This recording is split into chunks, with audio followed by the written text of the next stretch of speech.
Perkenalkan, saya Irmaya Arini dengan NIM 2203020014. Saya di sini sebagai pemateri pertama. Saya Ayu Unari dengan NIM 2203020005 selaku pemateri kedua. Saya Ade Harni dengan NIM 2203020016 selaku pemateri ketiga. Saya Nurul Mutiara Siska Salsabila dengan NIM 22030200017. Pemateri keempat. Baik, langsung saja kita masuk pada pengertian hukum acara perdata. Apa sih hukum acara perdata itu?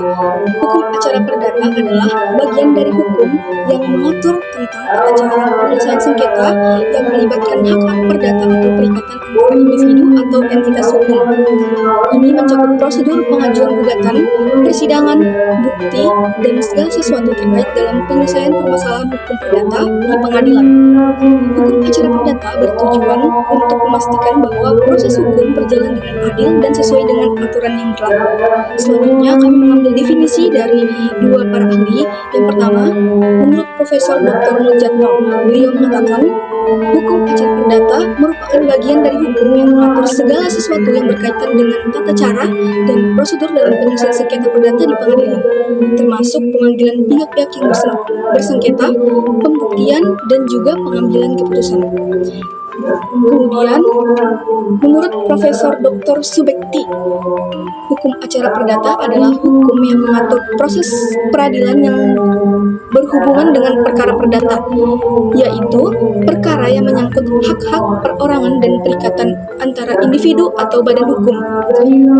Pengertian ini mencakup konsep dasar hukum acara perdata yang fokus pada tata cara pengajuan gugatan, persidangan, pembuktian, dan putusan dalam konteks penyelesaian sengketa perdata di pengadilan. Selanjutnya, sejarah hukum acara perdata. Dalam hukum Romawi kuno, akar hukum acara perdata sebagian besar berasal dari hukum Romawi kuno. Di masa Romawi terdapat serangkaian aturan yang mengatur tentang proses peradilan dalam perkara perdata.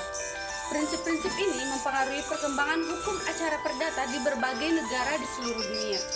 Sedangkan dalam hukum kanonik pada abad pertengahan, Gereja Katolik memiliki pengaruh besar dalam proses peradilan, termasuk perkara perdata ini.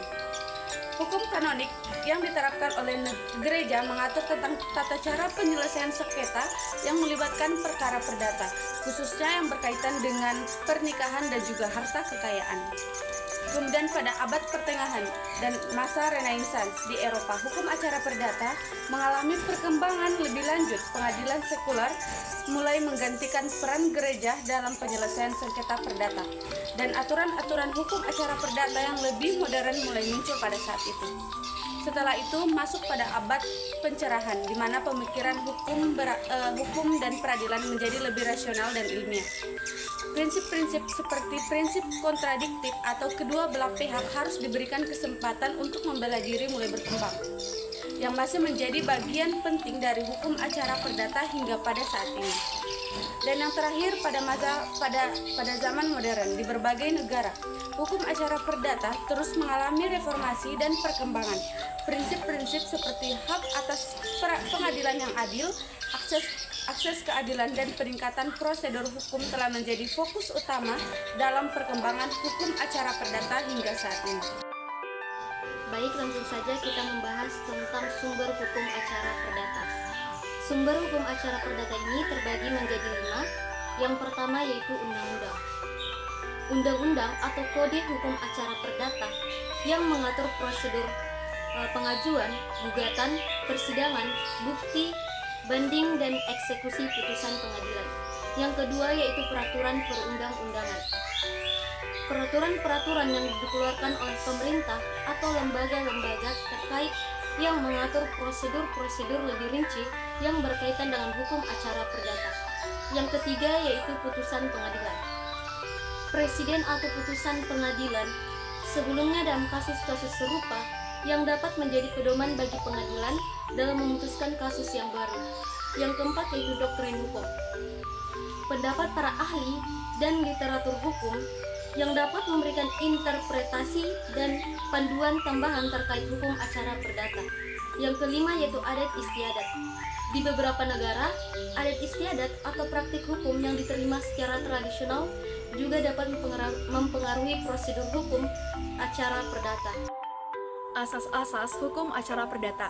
Yang pertama, hakim bersifat menunggu, hakim bersifat pasif, hakim aktif, persidangan dibuka untuk umum, mendengarkan kedua belah pihak, hakim menunjuk dasar hukum, putusan hukum.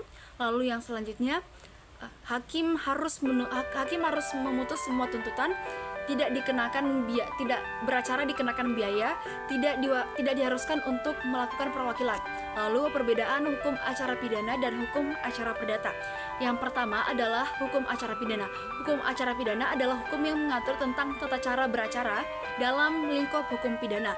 Lalu sedangkan hukum acara perdata adalah hukum yang mengatur tentang bagaimana caranya menjamin ditaatinya peraturan mengenai hukum perdata dengan perantaran hakim.